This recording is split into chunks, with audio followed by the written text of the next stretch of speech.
Well, hey folks, it's your old pal King Waspinator. Welcome back to Total Party Skills. Hit buttons.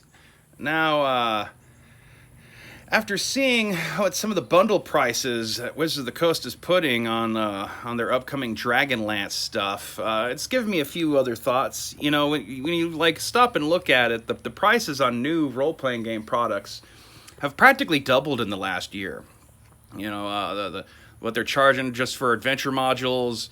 What core rule books from companies are coming out costing. It's getting kind of ridiculously expensive.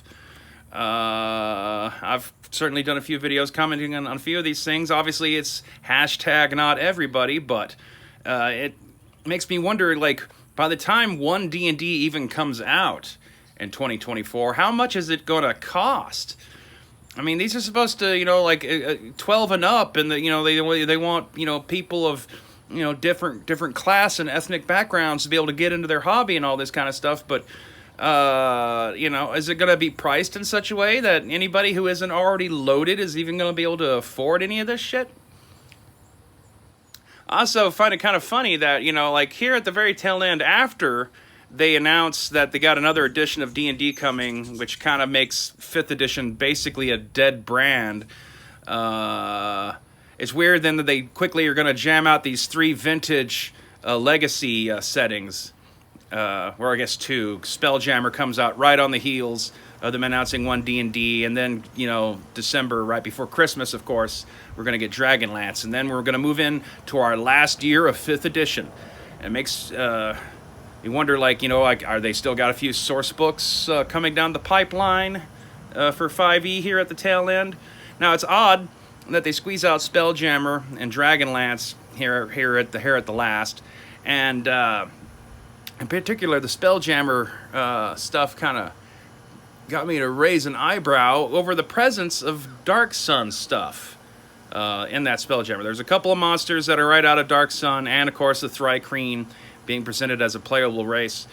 You know, is there a thing going on with role-playing games where, you know, it's kind of like, you know, that thing in Hollywood where you know, your studio buys the rights to a superhero character, but, you know, they have to make a movie featuring that character every once in a while in order for them to be able to retain the rights. Otherwise, the rights will go back to the original company or all that kind of stuff.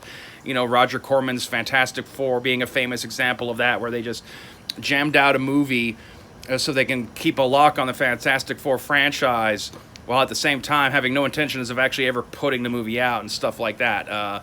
You know, the way that Sony Spider-Man movies keep being made.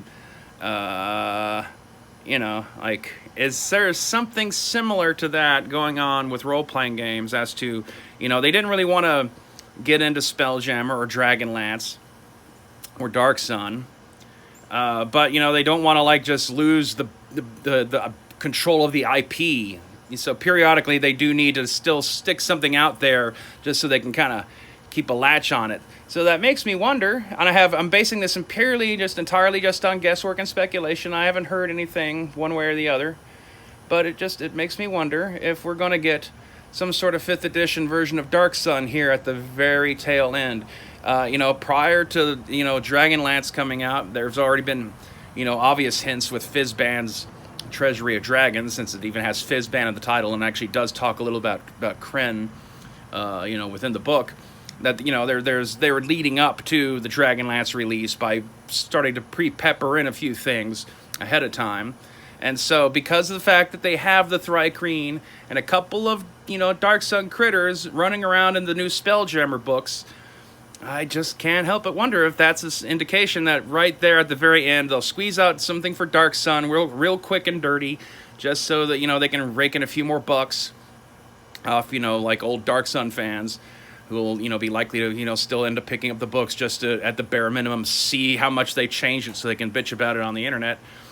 And also it keeps them so they can keep, you know, their flag posted on that hill, so to say, so that, you know, then they can spend the next several years doing whatever the kind of stuff they want to do with one D&D without having to address Dark Sun at all, because for various social reasons, it's now a more problematic setting for them to try to tackle without really warping it outside of, like, its domain of, like, what makes Dark Sun, being that's supposed to be the super brutal kind of setting.